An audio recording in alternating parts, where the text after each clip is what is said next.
ñu ngi leen di nuyu ñëwaat ci seen émission santé et bien-être di leen ko dégtal jamono bu ne Cheikh Tidiane Sène di leen ko présenté donc ñu ngi nuyu ñëpp ñi nga xam ne am nañ aaday seetaan chaîne YouTube bu mag bi di l'Élégance TV ñu ngi leen di nuyuwaat bu baax a baax di leen wax ne ñëw nañ ci seen beneen numéro ci seen émission santé et bien-être association pour le bien-être de la population ànd seeg télé bi di leen ko digtal tey ma ànd ak kilifa gu mag ñu fas yéene waxtaane thématique bu am solo ku ma àndal mooy le vice-président du CCPE de Kaolack mi comité communal de la protection de l'enfant ñu koy woowee Alassane Touré dina dikk wax ñu moom mooy kan wax ñu lan mooy kuréel bu mag boobu ñu soog a dugg ci laaj yi Alassane maa ngi lay nuyu. fay naa la Cheikh. di nuyu sa auditeur yu Élégance TV yëpp di leen nuyu di leen sant di rafetlu jotaay bi di rafetlu invitation bi aussi pour ñu waxtaan ci thème bi ngeen jël tey. Alassane su ma la laajee lan mooy CCPE mi comité communal de la protection de l'enfant loo may wax. Comité communal pour la protection de l'enfant day nekk kuréel boo xam ne dafay nekk ci commune Kaolack di aar ak yelleefu xale yi nekk ci Kaolack yëpp.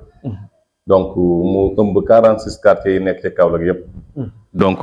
loolu dañ ko créer sous la supervision de tous les acteurs yoo xam ne de protection de l'enfance yoo xam ne dinañ mun a jàppale xale yi bañ nekk ba seen nekkin gën a nekk ci biir Kaolack ba mu gën a ñoŋ ci biir Kaolack.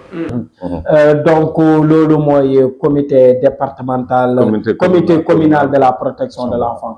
comité boobu ñan la dajale ñan ñooy membres yi ñan ñooy acteurs yi. donc comité boobu noonu ñu ngi ko créé en 2002 sous la supervision du CDPE. ak action sociale ak ñëpp ñuy acteurs yoo xam ne ñëwoon nañ pour bokk ci protection de l'enfance comme nuñ koy defee CDPE bi mu ngi fii nii di doxal pour département bi donc pourquoi pas buñ ko jëlee depuis cap yi buñ créé woon muy nu mu tuddati présidence ak conseil interministériel boo xam ne premier ministre moo ko dirigé ba ñëw ba ci bu région bi ñëw nañ ci CDPE bi di nuyu di gërëm Birahim Fall nga xam ne mooy nekk développement communautaire nga xam ne moom moo dirigé CDPE bi lañ taxawal ne gis nañ ne CCPE bi dafa war a bu Kaolack daa war a fonctionner parce que Kaolack dafa nekk ville carrefour boo xam ne li ciy nekk ci ay xale yi di am ay tolof dafa bari ñu ne nañ ko taxawal si boobu nag lañ ñee quartier bu nekk day am CQPE yooyu nëpp mooy comité de quartier de protection de l'enfance comité de quartier de protection de l'enfance yooyu ñu taxawal ci quartier yi dañu remonter yooyu noonu ak structures yi nekk fii nii yëpp ñu jàppalante taxawal CCPE bi commencé di doxal pour xool nan la ñuy protéger xale yi ci quartier yi bu ne pour du ñu xam information yëpp yu am ci quartier yi depuis lors ñu ngi ciy liggéey pour xale yëpp nekk ci quartier Kaolack commune de Kaolack am benn kaaraange bu dëgër macha allah. wax na ko suñ ko commencé si comité de quartier de protection de l'enfant yéeg ba si comité communal de la protection de l'enfant yéeg ba comité départemental de la protection de l'enfant dem ba niveau central yooyu yëpp doon ay kuréel yi nga xam ne lu leen tax a jóg mooy aar xale yi tey yan activité la seen kuréel boobu di CCPE réalisé. waaw c'est vrai que ni kuréel boobu noonu ba mu juddoo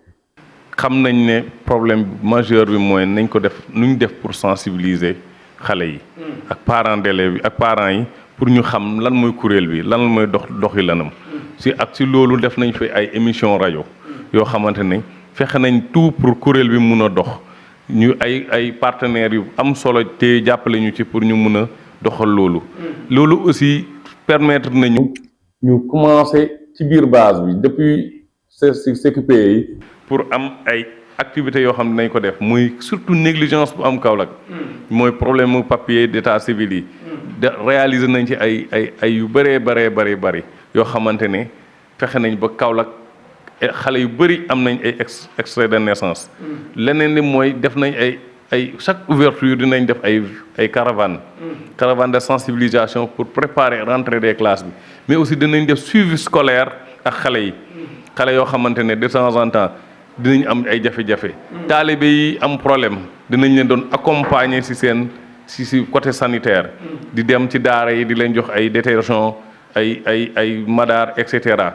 ba ci ay yére dañ ko doon def di ko jox xale yi dañ doon régler ay action yoo xam ne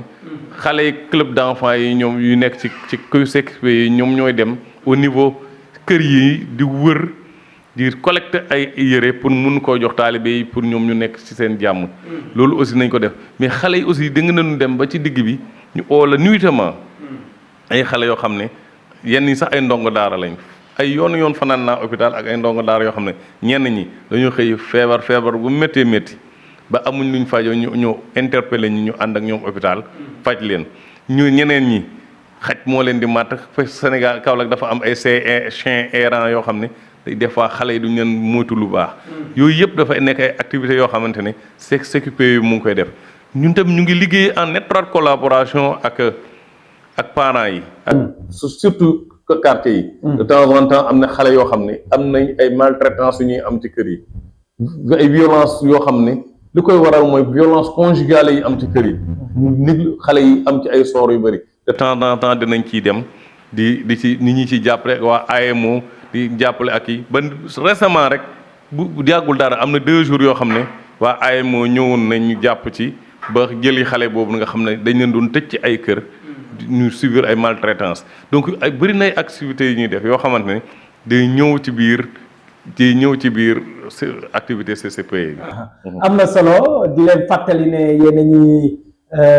seetaan seen émission santé et bien-être si télé bu mag bi di l'Élégance TV ànd seeg association pour le bien-être de la population Cheikh Tidiane Sène di leen présenter émission bi tey ma ànd seeg Alassane Touré nekk le vice-président di CCPE bu Kaolack ñuy waxtaanee lépp lu jëm si kaaraange xale yi fii si Kaolack gannaaw buñ ma waxee activité yu am solo yi nga xam ne def ngeen ko surtout jëmale ko si kaaraange xale yi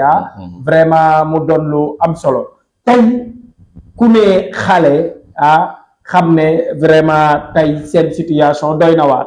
xale yaa ngi si mbedd mi xale yaa ngi si daara yi xale yëpp amul chance nekk école xale yëpp amul chance ñu traité leen de la même façon tey wax nga ko sa biir wax violence faite aux enfants bëri na trop tey yéen yan jafe-jafe ngeen di jànkonteel par rapport ak ndimbal boobu ngeen xam ne yéen a ngi koy dimbale xale yi wala xeex boobu ngeen xam ne yéen a ngi xeex pour xale yi nekk si nekkin bu yenu maanaam. waaw c'est vrai que ne ñu ngi ci di góorgóorlu ak partenaires yu bëri yoo xamante ni ñu ngi ciy jàppale mais nag néanmoins mun nañ citer ay quelques problèmes yoo xam ne am na ci. mooy soutien boo xamante ne mooy suñu maire tutelle nga xam ne mooy suñu président. waroon nañu ko mun a gën a jàppale pour ñu gën a mun a jàppale xale commune bi parce que boo xoolee premier protecteur de l'enfant bu nekk Kaolack bu commune de Kaolack maire bi la war a doon donc ñun ak kuréel yi bu ñuy voté sax pour bureau bi sax duñ laal poste présidence bi parce que président bi maire bi la donc kan la fi yàlla teg léegi muy Serigne Mboup donc moom la ñu war a gën a moom moo ñu war a gën a jege pour ñu mun a xeex ak yelleef xale yi mais gis nañ ne ba tey am na benn distance bu am suñu diggante ak ñoom boo xamante ne suñu dina xaw a yéexal tuuti wala mu xaw a gàllankoor tuuti suñu liggéey leneen li mooy Kaolack dafa nekk Carrefour muy région boo xamante ne nationalité bu nekk dafiy ñëw ruq-ruqaat yi dañoo bari muy ay quartiers yoo xamante ne foo dem rek am na ay zone de danger yu bëree bari surtout dans les quartiers périphériques boo demee Ndangaan boo demee Saara Nimzaat boo demee Xaaxun boo demee et cetera ay zone de danger yoo xamante ne pour nga couvrir ko foog mu am benn cohésion ak délégué de quartier yi donc répondant délégué de quartier yi tamit pour ñu ñuy jege si pour ñu mun a régler problème mu xale yi dafa nekk benn loo xam ne dafa xaw a sooxe parce que dafa mel ne dafa am délégué yoo xam ne dañuy gën nañ ñoo jege di ñu jàppale bu baax mais dafa am délégué yoo xam ne pour nga jot leen aussi jafe-jafe la donc te lii ñu nekk nii muy protection de l'enfance dafa nekk loo xamante ne ñu ñëpp ñoo war a xàccandoo dóorandoo. dafa nekk loo xamante ne problème ñëpp la war a doon. commune bi amu ci xaaj ak seen. boo xasee ba dugg ci frontière u Kaolack. nga nekk xale rek ñun dañ lay considérer que ku ñu war a protéger nga donc loolu day am ci biir leneen li mooy seetlu nañ ne am na beneen phénomène xam naa dinañ dugg si bu ñu dugg si beneen phénomène bu dugg à Kaolack boo xam ne commencé ñu sax jaaxal mooy étranger yoo xam ne dañuy ñëw ànd ak seen doom yi di leen dugal biir Kaolack ba pare du leen du yelwaanloo ba pare di leen defloo yeneen yoo xam ne dafay xaw a jaaxal nit ñi léegi des fois nga gisee ay ñoo xam ne xam nga ne ñii duñu sénégalais mais activité bu ñu leen di defloo du activité boo xam ne dina dimbale xale yi Kaolack te bu ñu yàggee tuuti jonjante xale yi Kaolack mun na yàq suñuy xale te ñun suñu xale ñooy suñu avenir. am na solo suñuy xale mooy suñu avenir kàddu yooyu jugee ci vice-président CCPE bu Kaolack tey ñuy waxtaanee lu jëm ci kaaraange xale ya donc su ma la déggee sa biir wax yow yaay vice-président bi mais le maire de Kaolack mooy président CCPE. le maire de Kaolack mooy président bi. loolu poste d'office la comme noo ko waxee. amul kuñ koy xëccool. ku fi nekk maire rek. yaay def président bi donc comme maire yi très souvent du ñuy am yenn. waa seen charge dafa bari. léegi nag ñu toftal ci benn vice président pour mu mun a doxal. mais néanmoins dafa war a mun a am benn liggéey boo xam ne war nañ ko mun a def ak commune bi. ak mairie bi ba nga xamante ne dinañ mun a gën a am. benn njàppanal boo xam ne dina mun delluwaat ci xale yi. su ma déggee si jafe-jafe yu nga jot a lim wax nga ni tey vraiment le maire mi le président di CCPE nu mu waroon impliqué woo si liggéey bi ni ngeen ko waroon gisee. mairie bi nu mu si waroon dugalee loxoom des na lu bëri. si say kàddu. gis aussi ne peut-être cohésion bu waroon am entre CCPE bi ak délégué de quartier yi. ak ñi nga xam ne ñoo nekk ci quartier yi pour ñu gën a mën a assurer kaaraange xale yi des na. donc mu doon lu am solo tey xale yooyu nga xam ne ñoo nekk ci mbedd bi est-ce que mën nga mën a dikkal ci seen situation naka la ñuy dundee ak yéen it ban rôle ngeen ci am ma bàyyi la nga tàggatoo. waaw xale yi nekk Kaolack. ñëpp xam ne dinañ leen gis parce que dafa mel ne. ñoo xamante ne jógewuñ ci kër.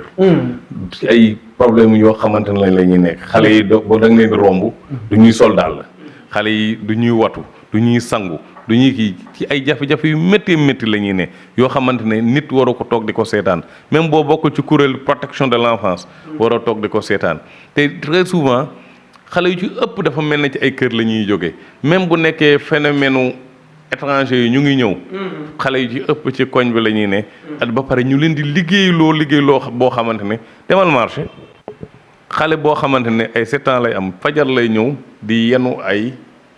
ay ndugg pour am lenn lu mu yóbbu kër ga wala est-ce que loolu liggéeyu xale la muy benn. leneen li mooy xale est-ce que dafa nekk xale ba tax waru mun a sol daal à tout moment est-ce que xale bi war na mun a nekk xale. boo xamante ne parents mi pour ñu gis ko sax problème la yooyu yëpp dafa war a nekk loo xamante ne ay jafe-jafe la yoo xam ne mu ngi ci commune de Kaolack bi nit ñi di ci teg seen tànk te liggéey bu jafe la nag parce que tey boo laalee xale yooyu noonu pour di leen jéem a seet nan lay seen nekkin di gën a ñoŋ rek mooy gis nga ni nit ñi neneen lañ koy interpréter te liggéey bi dafa war a nekk liggéey boo xam ne xam nañ ne léegi Sénégal war na gën a jëm kanam war mentalité yi war na gën a développer ci nii ba nga xamante ne ñun xale yi war nañ beneen am beneen avenir bu gën a ràjj que avenir bu ñu nekk nii parce que ñoom ñooy suñu avenir du xale yi waxuma taalibe de mais xale yëpp en général dañoo war a nekk ci benn kaaraange boo xam ne cas de vayen benn du ci kaw muy violence avec exploitation ak négligence. am na solo yaakaar naa balaa ma laa bàyyi nga tàggatoo ñu ngi jëm ci ay vacances. xale yi léegi école tëj. looy dénk parents yi pour ñu gën a mën a assurer la protection des enfants ci jamonoy vacances. xam nga de vacances nekkul moment boo xam ne dafa xale yi dañu war a tépperli ko. ku ci nekk. war ut yoon boo jaar mais activité de vacances dafa war a nekk moment boo xam ne xale yi dañoo war a leen mu gën a encadré gën a préparé waat pour beneen année scolaire bi mais du année boo xam ne xale yi dañuy dem géej zone boo xam ne dafa dangereuse xale yi dañuy dem ci marché bi di yelwaan xale yi dootoo leen mun a gis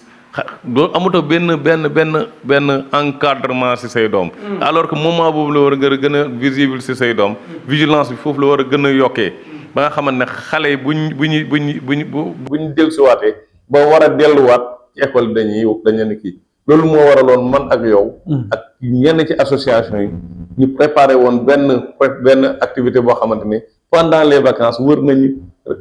les ruelles de Kaolack les grandes ruelles de Kaolack les artères de Kaolack pour sensibiliser waat parents yi xamal leen activité de vacances activité la gaa boo xamante ne xale yi di wenn moment bi war nañoo mën a féexal seen xol mais moment boo xamante ne la aussi dañoo war a gën a mën a tàggataat seen xel pour bu ñu ñëwaatee ci année scolaire muy ñoom muy aussi ñeneen ñoo xamante ne ci daara ji lañ nekk parce que da ngay gis ne moment boobu aussi comme am na xale yaa ngi ci mbedd yi parce que Kaolack da ngay gis ne vacances yi lu ci ëpp mooy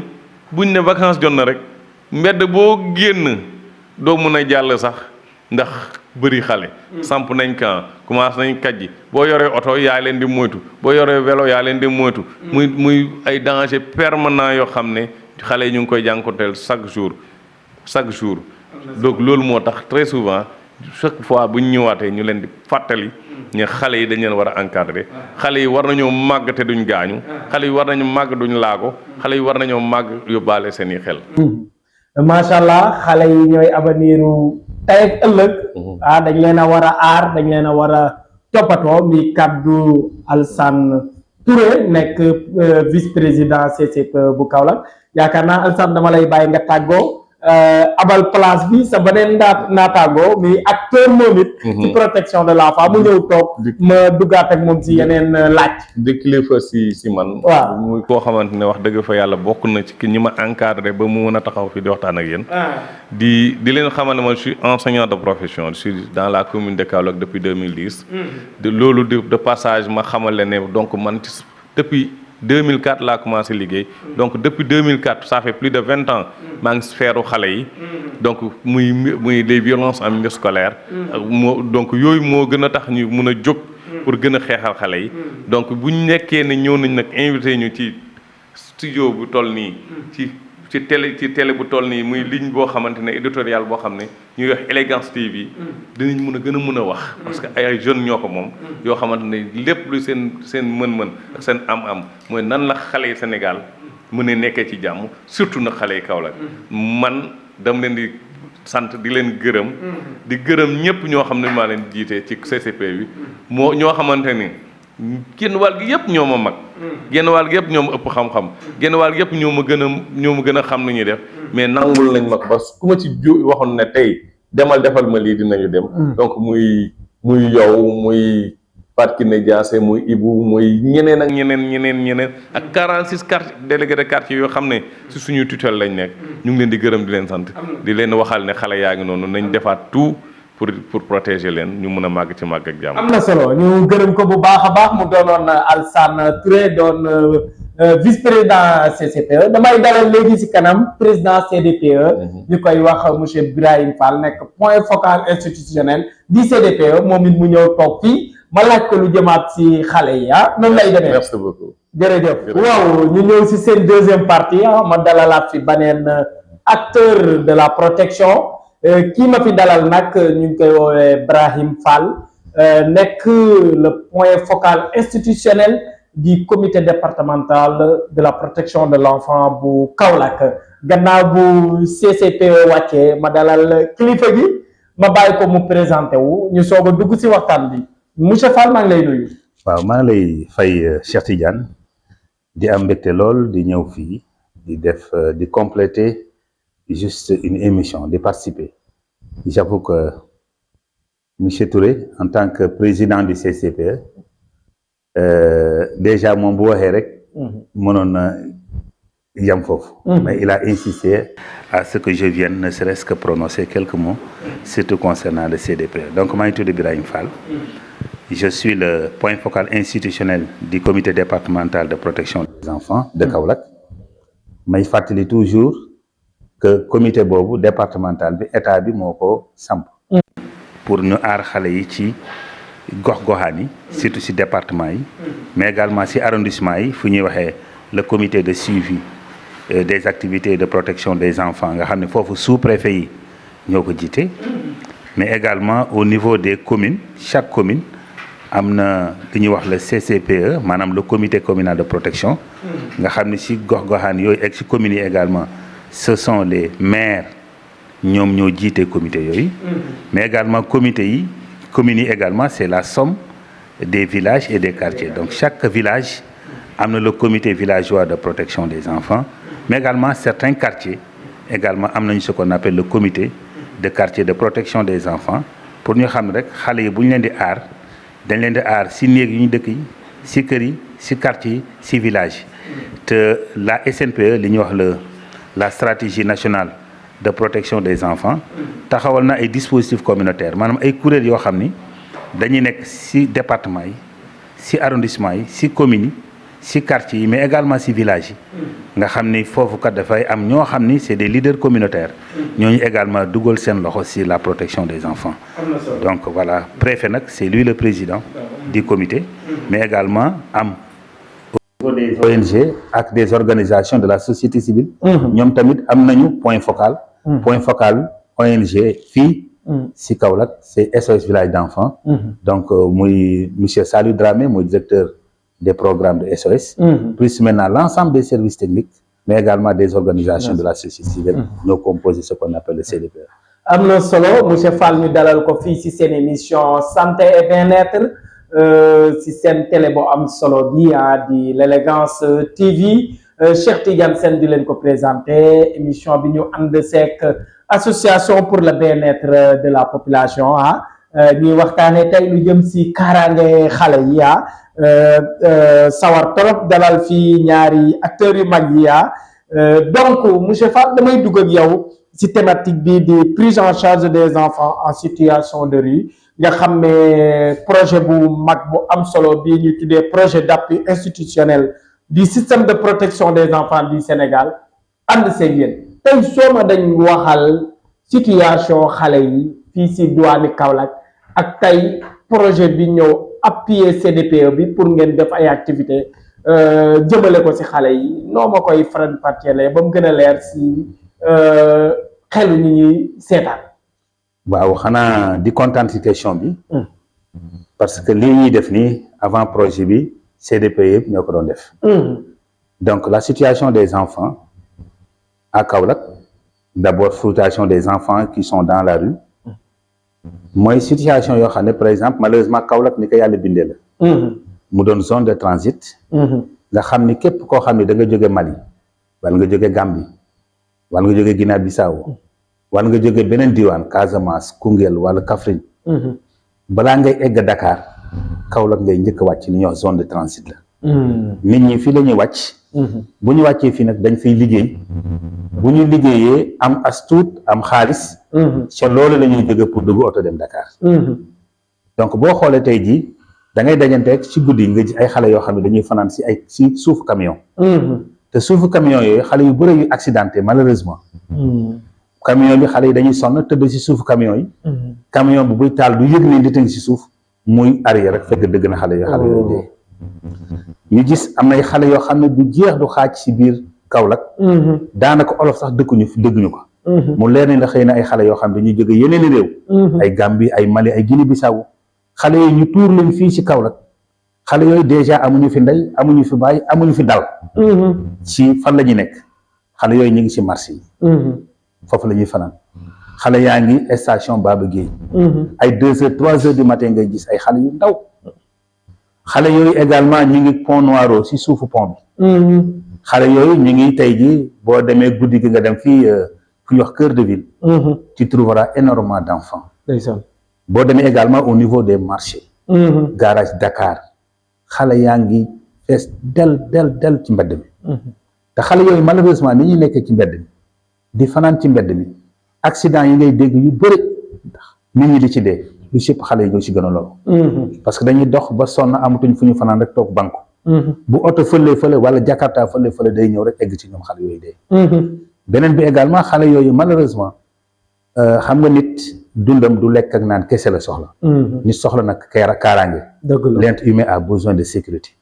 et la première des sécurités li nit mën a am d'abord da koy am ci ay waajuram xale boobu relation bu muy am ak waajuram ba waajur bi mettre ko en confiance ba xale boobu lépp lu mu bëgg waajur ba xam ko defal ko xale boobu day am confiance ci boppam xale boobu également mën a naw boppam bañ a xeeb boppam parce que jàpp na ni kat waajuram fonk nañ ko tatagal nañ ko bëgg nañ ko te moom aussi tamit xam na luy mbëggeel parce que bëgg nañ ko lii doy waar mooy nit ki buñ ko bëggul bu màggee du mën a bëgg nit. dëgg la. parce que dafa am ay xam-xam bu yu bees yi ñuy wax les neurosciences affectives et sociales. ñoo dem ba démontrer ndekete nit kat moo am yërmande ndekete bu mu nekkee xale dañ koy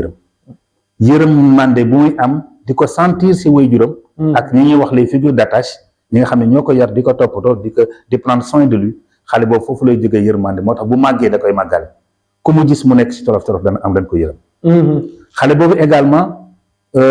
tabe da koy jàng ay teggin. xale boobu aussi daf koy jàng. dëgg la mais xale boo xam ne dañ koy bumax xale boo xam ne dañ koy jànni xale boo xam ne dañ koy buntu xataal xale boo xam ne dañ koy mettital xale boo xam ne dañ koy toroxal mujjul egg na ba ci nga xam ni nit koo xam ne malheureusement bu demee tey ji seeti ay moromam ñëpp nekk ak seen yaay yi seen papa moom mu sol ay yëre yu xotteeku yëre yu bon def tànku neen n'est-ce pas di daw di yalwaan di tàllal loxo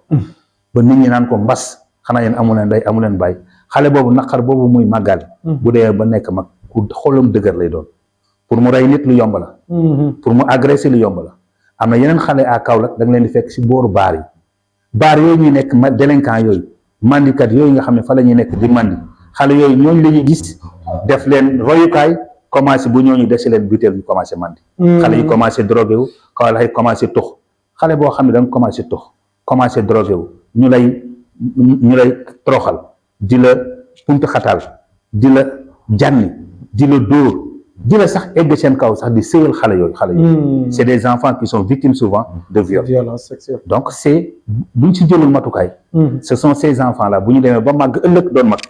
ñoom ñooy créer le problème à la société ñoom ñooy nekk agresseurs yu mag yi xale yooyu ñooy nekk ay drogueurs xale yooyu ñooy drogué wu xale yooyu également ñooy nekk ay assassins xale yooyu ñoo mën a jam nit parce que seen xol yërmande nekkutu ci xale yooyu seen xol xeer lay doon te malheureusement xale yooyu si ñoom la ñu yaakaar pour ëllëg ñu mën a tabax Sénégal donc voilà la situation en gros de Kaolack xale yoo xam ne par exemple c'est une zone de transit nga xam ne nu mu nekkee ku nit fu mu mënti jógee balaa ngay egg beneen dëkk fii ngay jaar fii ngay waajale sa bopp pour dem Dakar pour dem Thiès wala pour dem Ndar te xale yooyu nga xam ne également dañ fi fees di fanaan ci mbedd bi décor bi rafetul c'est un décor triste à la limite décourageant si les autorités bu ñu deful dara si l'état du Sénégal deful dara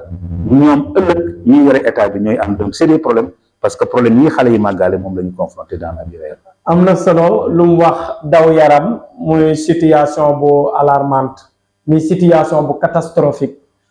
comme nu mu ko waxee situation xale yi si mbedd bi yaakaar naa képp ku déglu muy wax dangay xam ne ku xam li xale yi dund mooy wax ku nga xam ne dundam yépp daka def li nga xam ne nekk ci xale yi nga xam ne ñoo nekk en situation dégg ngeen ñu ko décrire yaakaar naa loolu ku dox ku génn ku xool rek teg sa bët lii mu wax yaakaar naa tey CDPE bi di si def liggéey bu am solo depuis des années tey ngeen am accompagnement projet bii ñuy tuddee projet d'appui institutionnel du système de protection des enfants du Sénégal ñoo gën leen a may doole ñoo gën leen a yokk mën-mën pour ngeen gën a mën a jëlee xale yooyu si mbedd bi si situation bii nga wax sànq yóbbu leen si situation bu meilleure tey foo leen si toll si liggéey bi bien vrai que ni doonul liggéey bu yomb yéen si woon di jéem ba projet bi fekk leen si gën leen a pousse gën leen a may doole ba émission bi ñiy def sax si activité projet bi la bokk tey foo leen si toll si activités yi nga xam ne projet bi mu ngi leen koy appuyer pour ngeen gën a mën a jël xale yi en charge génne leen si mbedd bi. waaw damay commencer d'abord à remercier d'abord le coordinateur du projet d'appui institutionnel du système de protection. ñoom seen appui yemul rek si jox ñu chèque. dafa dem au-delà. ñun bépp activité bu ñuy def. ñoom dañuy jóge Dakar ñëw ànd ak ñun. am na solo même keroog ba ñuy ñëw di def le démarrage des activités ñu élaborer suñu plan d'action. dañu jógee Ndakaaru ñëw ba fii. pour suivre loolu aussi lu am solo la. parce que ñu bëri dañ la daan jox rek moyen. jàppale la après dem toog. nga jox leen ay justifs. mais li ëpp solo mooy ñun tey fu ñu jaaxle on les appelle ils sont ouverts di ñu conseiller di ñu orienter parce que ñoom ñoo xam l'idée qu'ils ont du projet. ñun aussi ñu approprier ce projet là essayer également de le mettre en œuvre. donc ba ñu defee le plan d'action ñoom déjà dafa am ay rubriques yoo xam ne si la ñuy accompagner. benn bi da ngay am ay sorties de rue. sorties de rue mooy les membres du CDPE ak les organisations de la société civile war nañu mën a jël ak la police si ndigalu préfet ñu jël oto dox ci dëkk bi ay minuit pour xool bërëb yoo xam ne xale ya ña nga fa ñoo xam ni mën nañ leen delloo seen kër ñu delloo leen ñi nga xam ne fu ñu dëkkuñu fii te xëy na mbedd mi lu nekk nga fa. dañ leen di jël ñu yóbbu leen dans des centres de prise en charge. en attendant ñuy préparer le retour en famille. mais malheureusement on est confronté à un problème. une limite objective mooy Kaolack c'est vrai que am na ay centres. am na ay centres. mais kooku état bi la te suite à une décision judiciaire nga xam ne le juge mooy di ko joxal à partir d'une ordonnance de garde provisoire si lay waxee ne xale bi nañ ko téye yóbbu ko au niveau du comment dire CPK mooy centre polyvalent. am nañu beneen centre am nañu SOS village d'enfants. SOS village d'enfants également c'est après une décision de justice. nga xam ne le juge en personne moom mooy den jox au niveau des services de l'AEMO. jox leen ordonnance de garde. jox ni xale bi nañ ko placer. ci SOS village d'enfants. mais fort heureusement SOS village d'enfants ñoom tamit am nañu benn centre de transit. buy jël bu am une capacité de 15 enfants yoo xam ne bu ñu defee sortie bu ñu leen jëlee mën nañ leen fa teg en attendant ñu leen di def recherche d'adresse jusqu'à delloo leen seen kër. beneen bi également on a un centre EMA centre EMA bu fi nekk bi également capacité d'accueil bi également est problématique parce que 10 lay jël. donc bu fekkee AEMO placé na fa déjà 5 ça veut dire que bu ñu génnee dans la rue mënuñu jël lu dul 5 personnes parce que ñoo fa xaj. donc ñun suñu sortie de rue li tax sax li ko yéexal. mooy amuñu ay centres yoo xam ni parce que xale yi boo génnee jëlee leen. mais il faut nga foo leen def. boo leen amul foo def également dañuy problème. beneen bi également am nañu le centre ENDA. malheureusement centre ENDA bëccëg lay jël. xale yi dañ fay yendu mais duñ fa fanaan parce que amaguñu agrément. ñu am également pouponnière. boo xam ne vraiment c'est pour les bébés de 0 à 2 ans. xale yoo xam ne dañ leen abandonné. wala xale yoo xam ne peut-être seen yaay ba ñu gën a see àddina. seen yaay dafa gaañu ñu yóbbu leen fa. wala xale yoo xam ne également bon dañu am situation bu xaw difficile. n'est-ce pas ñu placer leen fa. ñooñu tamit juge bi moo leen koy dénk foofu à travers AEMO. si ordonnance de garde ñu yóbbu leen foofu. mais problème bu ñu am bi tey mooy tey am na xale yu jigéen yoo xam ne dañuy nekk ci mbedd. mais bu ñu leen génnee amuñu fu ñu leen def. souvent dañu am ay kër yu ñuy wax des maisons d'accueil. ñuy ñaan aussi le gouvernement bu fekkee le président mën na am signer benn décret bu créer des maisons d'accueil bu ko defee bu ñu jëlee yenn xale yu jigéen yi ñu mën leen yóbbu ci kër yooyu en attendant ñu leen di chercher adresse parce que xale bu jigéen moom bu réer kenn mënu ko yóbbu centre EMA. n'est-ce pas kenn mënu ko yóbbu centre ENDA. c'est un problème. te xale yooyu également mënuñu leen yóbbu SOS fii juge bi joxewul ci ndigal. donc loolu aussi tamit mu doon jafe-jafe bu rëy mais nag am na ñoo xam ne vraiment. ay bàjjenu gox yoo xam ne dañ leen di gërëm di leen sant saa ñu amee xale yoo xam ne am nañ problème boobu rek dañ leen fay yóbbu. xale yu góor yi peut-être le problème ne se pose pas. donc bu ñu jógee foofu donc le projet jàpp ci les émissions comme yi ñu def. pour sensibiliser davantage à la population. mais beneen bi également ñu sortie de rue yooyu après sortie de rue ñu def ay émissions radiophoniques wala émissions télévisées wala émissions en ligne mooy bu ñuy def fii. dans le cadre du projet. mais également am na beneen boo xam ne dañuy wax. Retour en famille. parce que déjà commencé nañ ko. parce que loolu day yomb si ñun parce que xale yi nga xam ne dañ leen dénkaane au centre EMA. xale yooyu am nañ si xale yoo xam ne ñaar ñoo xam ne ñu ngi dëkk Ziguinchor. am nañ si ñaar ñoo xam ne Gambie lañ dëkk. am nañu également ñett ñoo xam ne ñu ngi dëkk Koungheul ak côté Kaffrine. am nañu également kenn koo xam ne également mi ngi dëkk. Médina Yoro Fula delloo nañ li wax delloo nañ am na koo xam ne également mi ngi dëkk Dakar. donc yooyu également sur ordre OGP yi nga xam ne xale yi dañ leen placé woon au niveau des centres EMA ñu def recherche d'adresse ba AEMO génneel ñu ay kayit yu wér ni xale yi kat voilà juge bi moo leen fa placé xale yooyu war nañ leen delloo léegi projet bi li tax mu indi bees bu njëkk ba bu ñu mësaan a delloo xale yi nga xam dañu nekk Dakar ñu leen di yóbbu seen i dëkk maanaam Médina Yoro Foulah wala ñu leen di yóbbu Ziguinchor c'est l'exemple que je donne parce que am na ñaari xale ba ñetti xale yoo xam ne ñaar ñi Ziguinchor kenn ki Bignona la dëkk département de Bignona ñaar ñi département de Ziguinchor li ñu njëkk a def mooy suñu préfet bi day dugganteeg day téléphoner le préfet qui est de bu war a nekk bu nekk Ziguinchor ni ko de am nañu xale boo xam ni fii lañ ko fare xale bi ci mbedd mi la nekkoon xale bi réer na ay famem mais jël nañ ko booy juge bi dénk nag AEMO dénk ko au niveau du centre xale yu war nañu dellu donc ñu ngi leen di indil xale boo xam ne si département de Ziguinchor bu ñu defee noonu léegi le préfet de Ziguinchor moom mooy accueillir xale bi mais le projet nous a doté de moyens jox ñu moyen boo xam ne ñii yóbbu xale bi mais xale bi également lu muy lekk balaa buy dem mais également kii di ko yóbbu également lu muy yor comme argent de poche mais également carburant ak oto également bu ñu yabee xale bi pour yóbbu ko am na solo bu ñu ko yóbbee dañ koy teg sa préfet boobu bu ñu ko tegee si loxo préfet bi moom tamit ñu Kaolack amee CDPE département Ziguinchor noonu la amee CDPE mu woo les membres du CDPE ni xale bii de dañ ko dénk mais xale bi fan la dëkk daañu wax ne xale bii de arrondissement tel la dëkk ci arrondissement boobu préfet da koy jël jox ko le sous-préfet du arrondissement boobu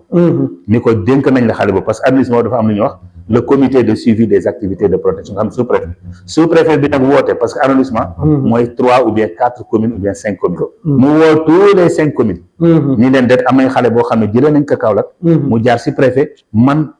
sous-préfet lañ ko dénk léegi nag xale bi si benn commune bi la dëkk mu ne maire yow laa ko dénk maire boobu nag bu demee jël xale bi yóbbu ko du ko yóbbu directement si famille xale bi de day woo le CQPE mooy le comité communal de protection des enfants nga xam ni maire moo ko jiite moo xam ni directeurs yi école yi ñoo fa nekk moo xam ni docteurs yi les médecins chefs du district moo fa nekk ak bàjjenu gox yeeg délégué président délégatif mu woo leen dina xale bi de dañu koo dénk mais xale bi si commune bi si quartier tel la dëkk quartier boobu kan moo fa nekk CQPE ñu jël xale boobu nag yóbbu ko si CQPE CQPE ba mooy lan mooy li nga xam ne le délégué de quartier mooy président le directeur d'école boobu ma nga fa l'ICP l'infirmier chef de poste ma nga fa bàjjenu gox yi ña nga fa imam ba ma nga fa sëriñ daara baa nga fa képp koo xam ni kat day yëngu ci wàllu gone ma nga fa ñu dénk leen ko bu ko def nag délégué de quartier boobu nag mooy dem nag ba woo waajuru xale bi ni ko xale bi de dañ ñu ko dénk mi ngi nii jox nañ la ko léegi nag xale boobu waa quartier ba ñoom ñooy surveiller xale ba ndegam dellu na wala dellu xale boobu lan mooy problème am bu fekkee xale bi dafa judd amul woon kayitu judd maire ba comme que moo ko dénkaane foofu dañ ko yombalal pour wut kayitu judd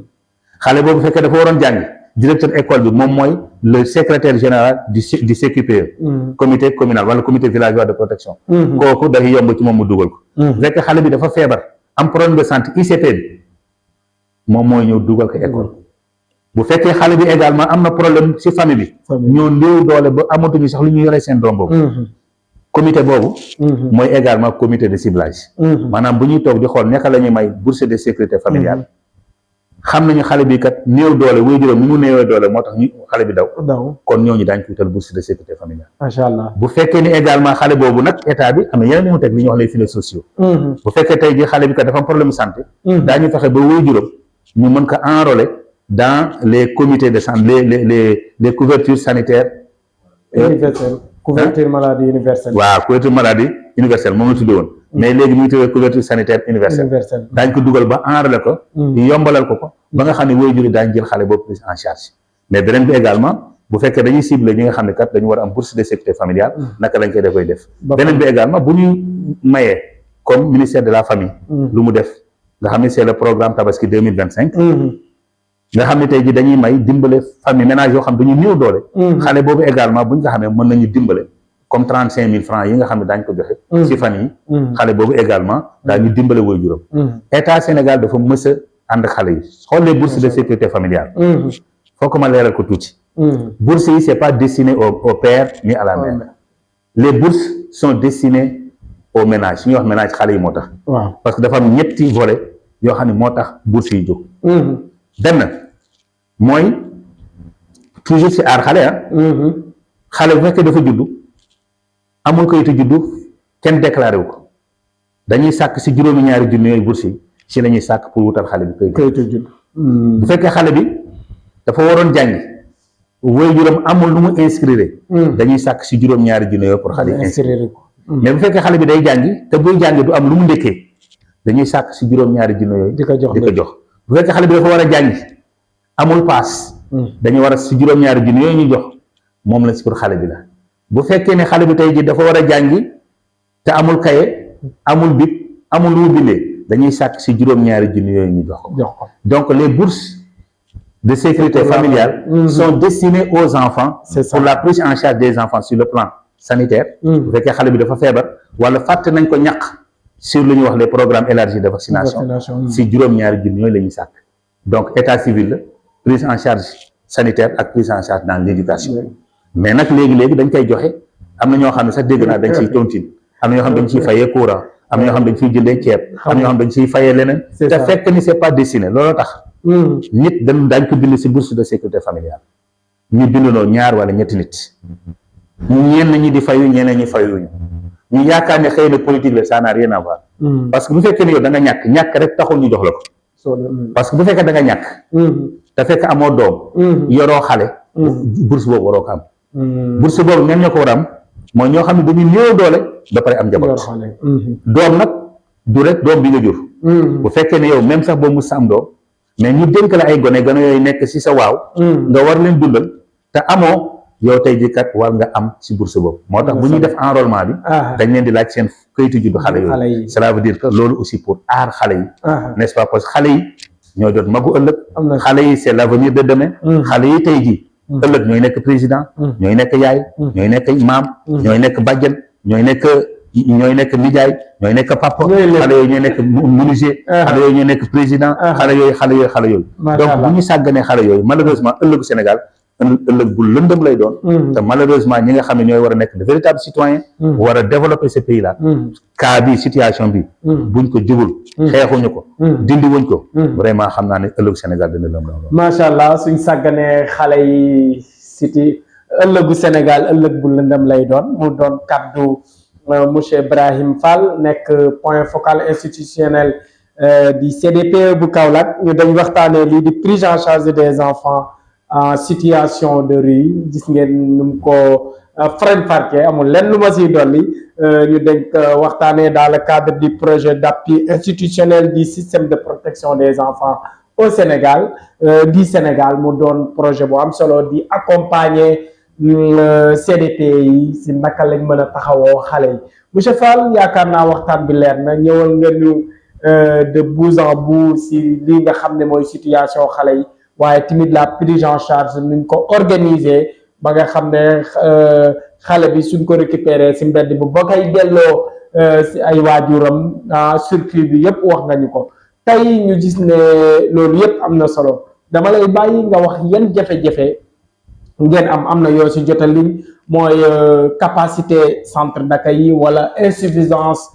centre d'accueil yi nga xam ne tey yéen a ngi koy joytu di ko joytu fu ne à part yooyu yan jafe-jafe ngeen di rencontrer si jël en charge xale yi. waaw jafe-jafe yi déjà am na yu ñu si wax yu bëri. donc am nañu centre de premier accueil. loolu aussi vraiment c'est un problème buñ koy joytu. mais fort heureusement. fan yële passé. waa direction de la promotion des droits et de la protection de l'enfant DPDPE. mu nekk si ministère de la famille et des solidarités. ñooñu vraiment ñëw nañ fi indil ñu ci nouvelle bu neex. ñu ne kat état bi dafa am souhait. pour tabax fi benn centre de prise en charge. mais centre boobu bu ñu koy centre bi day jël d'abord ce qu'on appelle la petite enfance. maanaam xale yoo xam ne de 0 à 5 ans. mu doon lu am solo parce que psychologue yu bëri dañuy wax naan. tout se joue en 3 ans dañuy wax les 1000 premiers jours. ñu xool ne ndekete xale yu bëri seen àddina day ndërmelu. depuis que seen waajur yi nga xam ne donte métti luñ leen de mais waajur yi dañuy liggéey bu ñu xëyee ngay am sa doom nga toog 8 heures ba midi wala 13 heures gisoo sa doom te sa doom boobu day nàmp xale boobu dafay am lu ñuy wax naan ay problème day développer ce qu'on appelle de l'attachement évitant ou bien ambivalent parce que xale dafa am besoin n'est-ce pas de sentir ses parents besoin d'amour d'affection et de sécurité alors que les parents c'est les premières lignes de sécurité bu fekkee waajur bi day liggéey toog 8 heures ba 15 heures doo gis sa doom xale boobu dafay am yeneen comportement yoo xam ne bu màggee malheureusement da koy dal moo tax Banque mondiale di insister sur les 1000 premiers jours parce que tout se joue là-bas donc boobu également la petite enfance lu am solo la beneen bi également dañuy def ce qu'on appelle des centres de formation diverses maanaam daañu soxla par exemple xale yoo xam dañ leen récupérer te xale yooyu amuñu waajur par exemple wala amuñu fu ñu leen delloo sa centre bi la ñuy nekk mais centre bi lañ leen fay jàngal ay métiers donc dana am menuiserie dana am maanaam bépp corps de métier centre boobu également dañ ko jël en charge te yàlla nañ si yàlla eggale mu doon projet boo xam ne dañuy ñaan gouvernement bi Kaolack soxla na ko parce que comme ni waxee c'est une zone de transit te nit fu mu jógee si dans la sous-région balaa ngay dem Dakar wala ngay dem feneen fii ngay wàcc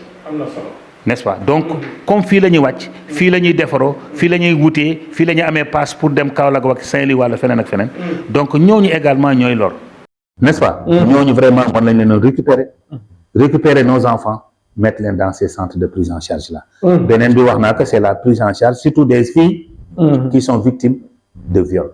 on a ces problèmes là on a eu des problèmes xale yoo xam ne également seen ay waajur ñooy egg ci ñoom xam nga xale boobu tey ji mënatul dellu si seen kër xale yooyu tey ji wala xale boo xam ne tey dafa nekk victime d'inceste wala ñu violé ko nga bëgg a jël dugalaat ko si milieu buñ ko c'est pas possible boobu dafay am lu ñuy wax nag le stress post-traumatique complexe c'est ça xale boobu saa yu gisee fu mu duggoon néeg wala fu ñu ko defee rek xale boobu àddinam tukki na waay beneen bu gën a doy waar donc wala xale yoo xam ne également dañ leen di kar violé leen mais xale yooyu également il faut que ñoom ay centres yoo xam ne dina jël en charge ñu jël des psychologues des travailleurs sociaux des pères éducateurs ou bien des moniteurs des collectivités ñooñu également ñuy gunge ñooñu wutal leen projet de vie waxtaan ak ñoom ba dellu si leen ba defarlaat seen àddina sinon bu ñu leen bàyyee dans la nature daañu am yeneen type de comportement yoo xam ne ñii ñuy nekkal c'est pas des professionnels duñ leen comprendre te dañuy yàq seen àddina loolu aussi amuñu ko Kaolack donc centre d'urgence également bëgg nañ ko am n'est-ce pas nga xam ni koo xam ne tey jii dafa réer wala dañ ko agressé wala dañ ko violé fan lañ koy denc en attendant ñu koy trouver beneen bi également comme ni wax pour le centre également des jeunes filles on a ce problème là n'est-ce pas xale yoo xam ne tey jii dañuy jógee yeneen dëkk ñëw di jàng si Kaolack wala ñu am problème ak ñi nga xam ne seen ay njaatige lañ ñu dàq leen guddi wala xale bu jigéen boo xam ne dafa jógoon Tamba wala mu jóge Kolda wala mu jógoon feneen ñëw ba fii amul fu mu fanaan réer buñ ko bàyyee ci mbedd nag ak saay-saay yi dañ koy yàq mais kooku naka lañ koy def mais bu fekkee dañuy am nag yeneen mënoon nañ jël vraiment centre boobu également ñu def si xale yi beneen bi également mooy centre d'accueil bi bu EMA bi tuuti na lool mu gën a yaatu ñu gën a yaatal tabaxal leen parce que ñoom c'est un centre privé ak accompagnement bi ku ne centre aussi centre ENDA également ñu jàpp ci ba ñoom agrément pour ñoom ñu mën a fanaan loo xale yi vraiment SOS également ils sont en train de faire un excellent travail dans ce sens là beneen bi également li may sentir mooy famille d'accueil c'est vrai que am na ñoo xam ne daañu jël volonté léeg-léeg nga gis waa ay moo dénk leen ay jigéen ñuy fanaan ak ñoom mais tey ji bu fekkoon am na décret comme Côte d'Ivoire bu mu régler problème bi le président dafa créer un décret créer des centres d'accueil des familles d'accueil nga xam ne ñooñu tey ji jox nañ leen te état bi day ànd ak ñoom jàppale leen pour xale boo xam ne tëj na leen wala amul fu mu fanaan surtout jigéen yi ñooñu mën leen jël en toute sécurité beneen bi également mooy on a besoin de l'éducation l'école des familles l'école des parents il nous faut éduquer nos parents parce que le meilleur des métiers aujourd'hui c'est d'être un parent ça s'apprend dañ koy jàng ñu xam ne ñoom tey lépp lu ñuy wax wala bépp jëfin lu ñuy def ci xale bi day am jeexital bu nekkee mag mais également la discipline positive xool nañu également au niveau de l'école également souvent également ils sont victimes donc aussi ils sont auteurs de violences psychologiques de nos enfants de violences verbales de nos enfants n'est-ce pas am na yàggul noonu li fi xewoon parce que li may wax école anoblit les cœurs école du milieu boo xam ne dañ fay toroxal nit école du milieu boo xam ne dañ fay wàññi nit, du école du milieu boo xam ne dañ fay dóor nit, dañ fay toroxal nit, dañ fay gaañ nit wala dañ fay mettital nit. L'école anoblit les cœurs. xool nañu am nañu benn situation bu fi amoon. baccalauréat jot. ay xale yoo xam ne dañu demoon tey yóbbu seen portable lan moo xew. ñu jàpp leen dàq leen. c'est catastrophique. toroxal leen. humilier leen. Ces enfants là qu'est-ce qu'ils vont devenir ëllëg. een boobu ñu leen def kooku leen ko def. kooku tey ji xale yooyu bu ñu jàkkaarloo ak moom nan lay mel. xale yooyu ku ci xaru woon ba dee. waa jooju leen génne woon di jaay ngóor a tey ji. ban résultat la yam. wallaahi dernièrement am na benn dëkk je vais pas nommer. parce que on me l'a appris. dafa am koo xam ne tey xale yoo xam ne dégg naa dañu leen fekk ñu ne xale yi dañuy tricher xale yi ku nekk ak nuñ koy yaree am na xale yoo xam ne boo leen toroxalee ñu rey seen bopp. xaru moo leen gënal tey ji toroxtaan bi am. xale boobu ñu ñëw ne leen wooy da ngeen tricher xale yi ñu tricher wuñ da ngeen tricher xam nga lu ñu def. benn xale bi mënu ko supporter dafa suicidé. allahu akbar. loolu aussi xeetu métital la yoo xam ne enseignants yi ñenn ñi. dañ koy def wala yow jàpp nga ne sa maître wala sa professeur ba ngay jàng li mu la doon wax ci lu metti rek. yow forcément da nga ko war a wax da nga ko war a def da nga ko war a def sa élève. yooyu aussi c'est des cas yoo xam ne c'est extraordinaire. tu as vu. donc mu doon ay mbir yoo xam ni ci daara yi aussi. dañuy am problème yooyu aussi. c'est des problèmes vraiment à déplorer. des problèmes yoo xam ne vraiment si dans les lieux de socialisation. ci kër yi. gis nañu fii koo xam ne dañ ko dénkoon xale. xale boobu malheureusement doon saw guddi. feebar bi ñuy wax énurésie. kooku il faut que mu comprendre xale bi dafa feebar xam nga lan def. dafa tàngal kudd. ba mu xonk coy mu tekk ci kanamu xale mais xam nga yooyu doo comprendre. donc il y a énormément de cas yoo xam ne xale yi ñu ngi koy dund. te si on n'y prend pas garde bu ñu yarul les parents. si les parents ne sont pas outillés. si les enseignants ne sont pas outillés. si les sëriñ daara ne sont pas outillés. xam nga lan la ñu am. ñooñu ëllëg nous risquons d'avoir une société très violente te ñaanuñu ko yàlla. lu duuf si nag li xajandoowul si cin li souligné na fi ay thématiques yu bëri yoo xam ne war nañ si mën a waxtaanee lu jëm si nekk nu askan wu jaar yoon comme ni ko émission bi waxee santé et bien-être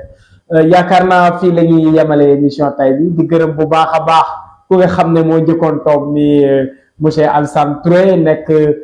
président CCPE bi yow di la gërëm bu baax a baax en tant que point focal institutionnel u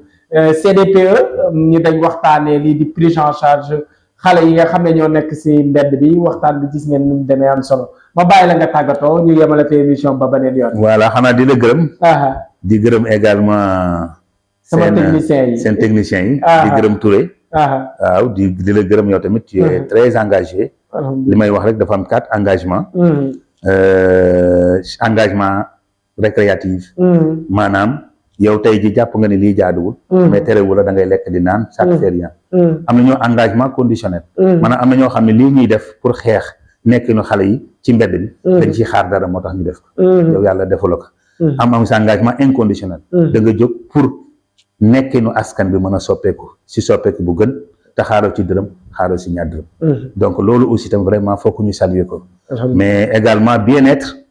parce que dama ci yëngu sur la santé mentale. donc la santé du rek une affaire physique. mais xale yooyu nga xam ne tey ji dañuy am problème trouble mental. xale yoo xam ne également dañuy stressé. xale yoo xam ne ils sont dépressifs. xale yoo xam ne ils sont anxieux. xale yoo xam ne également ils vivent même des stress post-traumatiques. santé du rek bañ a feebar. mais bu fekkee ne da nga am problème mu bopp problème mu attachement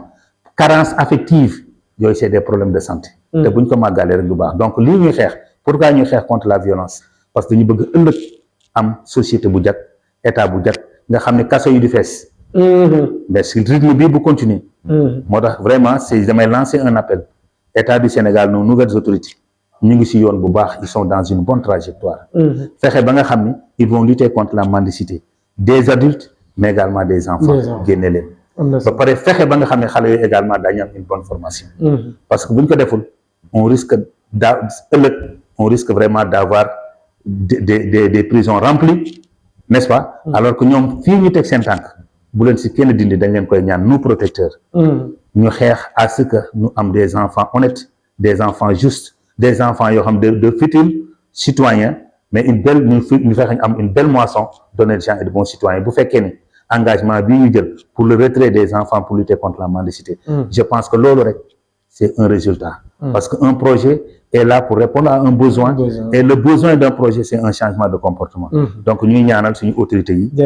Fii ñu teg seen tànk. Ils vont changer les comportements. Et ñu leen ñaan également ñu am des lendemains meilleurs. Je vous remercie. Jërëjëf, merci. Mu doonoon seen émission santé et bien-être ci télé bi di l'Élégance TV. Cheikh Tidiane Sène doon leen ko présenté ñu àndoon seeg aussi association pour le bien-être de la population tey ñu dañ waxtaanee lu jëm ci nekk nu xale yi di leen jox dig daje ci beneen numéro ak beneen émission wasalaamaaleykum wa rahmatullah